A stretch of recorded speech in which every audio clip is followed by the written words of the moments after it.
2026 ಬರ್ತಾ ಇದೆ.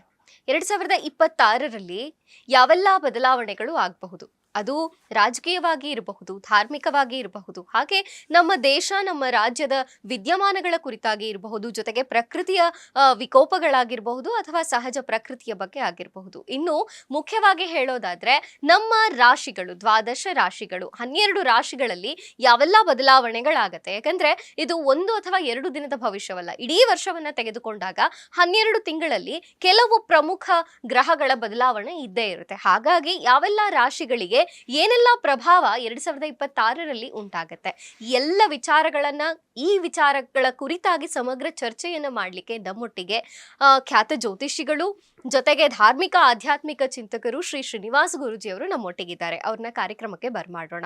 ಗುರುಗಳೇ ನಮಸ್ತೆ, ಕಾರ್ಯಕ್ರಮಕ್ಕೆ ಸ್ವಾಗತ. ನಮಸ್ಕಾರ ಗುರುಗಳೇ. 2026 ಆರಂಭವಾಗ್ತಿದೆ. ಸಂಖ್ಯೆ ಅಂತೂ ಬದಲಾಗತ್ತೆ, ಜೊತೆಗೆ 2026 ಇಂಗ್ಲಿಷ್ ವರ್ಷ ಆದ್ರೂ ಕೂಡ ನಾವು ಕೂಡ ಭಾರತೀಯರು ಸಾಕಷ್ಟು ಬಾರಿ ಅದಕ್ಕೆ ಹೊಸ ವರ್ಷ ಅಂತಾನೆ ಆಚರಣೆ ಮಾಡುವಂಥದ್ದು ಈಗ ಬಂದಿದೆ, ರೂಢಿಯಲ್ಲಾಗಿದೆ.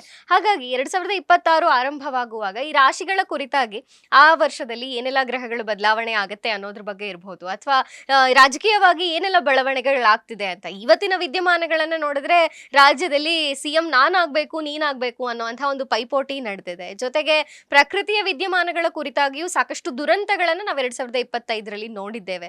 26 ಹೀಗೆ ಇರುತ್ತಾ, ಅಥವಾ ಒಂದಷ್ಟು ಹೆಚ್ಚಿನ ಒಳಿತನ್ನ ನಾವೇನಾದ್ರೂ ಇದರಲ್ಲಿ ನಿರೀಕ್ಷೆ ಮಾಡಬಹುದಾ ಅಂತ ಏನ್ ಹೇಳ್ತೀರಿ ಗುರುಗಳೇ? ಶ್ರೀ ಗುರುಭ್ಯೋ ನಮಃ. ಶ್ರೀಮತಿ ರಾಮಾನುಜಾಚಾರ್ಯಾಯ ನಮಃ. ಲಕ್ಷ್ಮೀನಾಥ ಸಮಾರಂಭಂ ನಾಥಯ ಮುನಮಧ್ಯಮ ಅಸ್ಮದಾಚಾರ್ಯ ಪರ್ಯಂತ ಮುಂದೆ ಗುರುಪರಂಪರ ಯೋನಿತ್ಯಮಚ್ಯುತ ಪದಾಂಬುಜ ಯುಗ್ಮರುಕ್ಮಂ ವ್ಯಾಮೋ ಅಸ್ತಿತರಾಣಿ ತೃಣಾಯ ಮೇನೆ ಅಸ್ಮದ್ಗುರೋರ್ ಭಗವತೋಸ್ಯ ದಯೈಕ ಸಿಂಧು ರಾಮಾನುಜಸ್ಯ ಶರಣೋ ಚರಣೋ ಪ್ರಪದ್ಯೆ. ಸಕಲ ವೀಕ್ಷಕರಿಗೂ ಸಹ ಹೊಸ ವರ್ಷದ ಆರ್ಥಿಕ ಶುಭಾಶಯಗಳನ್ನು ಸಲ್ಲಿಸುತ್ತಾ, ನೋಡಿ, ಪ್ರತಿ ವರ್ಷವೂ ಸಹ ನಾವು ಏನಾದರೂ ಒಂದು ಒಳಿತಾಗತ್ತಾ, ನಮ್ಮ ಜೀವನದಲ್ಲಿ ಏನಾದರೂ ಉತ್ತಮವಾದಂಥ ದಿನಗಳು ಬರುತ್ತಾ ಅನ್ನುವಂತಹ ಚಿಂತನೆಯಲ್ಲಿ, ಆಸೆಯಲ್ಲಿ ನಾವೆಲ್ಲರೂ ಸಹ ಇರ್ತೇವೆ. ಯಾಕೆ ಅಂದರೆ ಮನುಷ್ಯನಿಗೆ ಒಂದಲ್ಲ ಒಂದು ಅವಘಡಗಳು, ಒಂದಲ್ಲ ಒಂದು ಸಮಸ್ಯೆಗಳು ಕಾಡ್ತಲೇ ಇರುತ್ತೆ.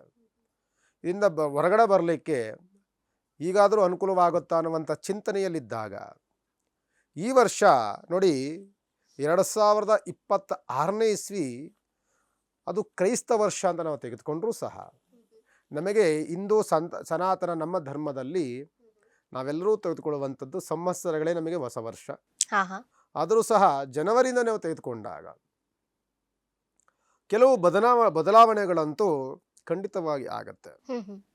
ಈ ವರ್ಷದಲ್ಲಿರುವಂತಹ ಸಂವತ್ಸರದ ಹೆಸರೇ ಶ್ರೀ ಪರಾಭವ ಸಂವತ್ಸರ ಅಂತ. ಪರಾಭವ ಅಂತಂದರೆ ನಮಗೆ ಗೊತ್ತಾಗ್ಬಿಡುತ್ತೆ, ನಾವು ಪರಾಭವನಗೊಳ್ತಿದ್ದೇವೆ, ನಾವು ಸಕ್ಸಸ್ ಇಲ್ಲದೆ ಇರುವಂತಹ ಒಂದು ವರ್ಷ ಅನ್ನುವಂಥದ್ದನ್ನು ಸೂಚನೆಯನ್ನು ಕೊಡುತ್ತೆ. ಇದು ಯುಗಾದಿಯಿಂದ ಇದರ ಫಲವನ್ನು ನಾವು ನೋಡಬೇಕು ಅಂತ ಇದ್ದಾಗ ಈ ವರ್ಷದಲ್ಲಿ ಆದಷ್ಟು ಸಹ ಈ ವರ್ಷದ ಆರಂಭಗಳು ನಮಗೇನು ಹೇಳುತ್ತೆ ಅಂತ ಅಂದರೆ, ಈ ವರ್ಷದಲ್ಲಿ ತುಂಬ ರಾಜರುಗಳು ವೈರತ್ವಗಳನ್ನು ಇಟ್ಕೊಳ್ತಾರೆ. ರಾಜಕಾರಣಿಗಳು, ರಾಜ್ಯವನ್ನಾಳುವಂಥವರು ತುಂಬ ವೈರತ್ವಗಳು ಇರುತ್ತೆ. ಯಾವಾಗಲೂ ದ್ವೇಷದ ಮಾತುಗಳು, ಮತ್ತು ಇಲ್ಲ ಸಲ್ಲದ ಅಪವಾದಗಳು, ಅಪನಿಂದನೆಗಳು, ಜೊತೆಯಲ್ಲಿಯೇ ಒಳೊಳಗಡೆ ಮಾಡುವಂಥ ಸಂಚುಗಳು ಇದು ಜಾಸ್ತಿ ಆಗುತ್ತೆ. ಇದು ರಾಜಕೀಯದಲ್ಲಿ ಬಹಳವಾದಂತಹ ವೈರತ್ವಗಳು ಉಂಟಾಗುತ್ತೆ ಎನ್ನುವಂತಹ ವಿಚಾರಗಳನ್ನು ಹೇಳುತ್ತೆ. ಈಗಾಗಲೇ ರಾಜಕೀಯದಲ್ಲಿ ಸಾಕಷ್ಟು ಹಗ್ಗ ಜಗ್ಗಾಟ, ತಿಕ್ಕಾಟಗಳು ನಡೆದಿದೆ, ಇದಿನ್ನೂ ಜಾಸ್ತಿ ಆಗತ್ತೆ ಅಂತ ಆಗತ್ತೆ. ನನ್ನ ಪ್ರಕಾರದಲ್ಲಿ ಡಿ ಕೆ ಶಿವಕುಮಾರ್ ಅವರ ಜಾತಕ ನನ್ನ ಹತ್ರ ಇದೆ. ಅವರಿಗೆ ಉತ್ತಮವಾದಂಥ ಯೋಗ ಫಲ ಈಗಲೇ ಇರುವಂಥದ್ದು. ಸಿಎಂ ಆಗೋದಿದ್ದೇನು ಬಿಟ್ಟರೆ ತಿರ್ಗಿ ಅವರಿಗೆ ಆ ಥರ ಸಿಗುವಂಥ ಚಾನ್ಸಸ್ಗಳು ತಿರ್ಗಿ 10 ವರ್ಷದ ನಂತರದಲ್ಲೇ ಸಿಗೋದು. 10 ವರ್ಷದ ನಂತರದಲ್ಲೇ ಅದನ್ನು ಸಹ ಅವರಿಗೆ ಅವರ ಆಪ್ತ ಜ್ಯೋತಿಷಿಗಳು ಖಂಡಿತವಾಗಿ ತಿಳಿಸಿರ್ತಾರೆ. ಅದಕ್ಕೋಸ್ಕರವಾಗಿ ಇಷ್ಟು ಅವರು ಚರ್ಚೆಗಳಲ್ಲಿ, ಇಷ್ಟು ಆತುರದಲ್ಲಿ ಅದೆಲ್ಲವೂ ಸಹ ಡಿಸ್ಕಸ್. ಎಲ್ಲಿಯ ತನಕ ಒಂದು ಅವಕಾಶ ಇದೆ ಹಾಗಾದ್ರೆ ಡಿ ಕೆ ಶಿವಕುಮಾರ್? 2028ವರೆಗೂ ಉತ್ತಮವಾದಂಥ ಅವಕಾಶ ಅವರಿಗೆ. ಈ ಪೀರಿಯಡ್ ಬಿಟ್ಟರೆ ಮತ್ತೆ ಅವಕಾಶಗಳು ಸಿಗೋದು ಬಹಳ ಕಷ್ಟಕರವಾಗುತ್ತೆ. ಮತ್ತೆ 10 ವರ್ಷ ಕಾಯಬೇಕಾಗತ್ತೆ. ಈಗಿರುವಂತಹ ಯೋಗ ಫಲ ಅನುಕೂಲವನ್ನು ಮಾಡುತ್ತೆ. ಜೊತೆಯಲ್ಲಿ ಸಿ ಎಂ ಆಗುವಂಥದ್ದಂತೂ ಖಂಡಿತವಾಗಿ ಆಗ್ತಾರೆ. ನನ್ನ ಪ್ರಕಾರದಲ್ಲಿ ಸಂಕ್ರಾಂತಿ ಹಬ್ಬ ಆದಮೇಲೆ ಒಂದು ಉತ್ತಮವಾದಂಥ ಸಿಹಿ ಸುದ್ದಿ ಬರುವಂತಹ ಸೂಚನೆಗಳಂತೂ ಎಲ್ಲವೂ ಸಹ ಇದೆ. ಸಂಕ್ರಾಂತಿ ಹಬ್ಬದ ಹಿಂದೆ ಮುಂದೆ ಅಂದ್ರೆ ಸಿಎಂ ಆದ್ರೆ ಎಷ್ಟು ಅವಧಿಗೆ ಅವರು ಆ ಅಧಿಕಾರದಲ್ಲಿ ಇರ್ತಾರೆ ಅಂತ ಗುರು? ಪೂರ್ಣ ಅವಧಿಗೆ ಅವರಲ್ಲಿ ಆಗುತ್ತೆ, ಪೂರ್ಣಾವಧಿ ಇರಬೇಕು ಅನ್ನುವಂಥದ್ದು ಎಲ್ಲದೂ ಸಹ. ಆದರೆ ತುಂಬ ಕಷ್ಟಕರವಾದಂತಹ ವಾತಾವರಣಗಳು ನಿರ್ಮಾಣವಾಗುತ್ತೆ.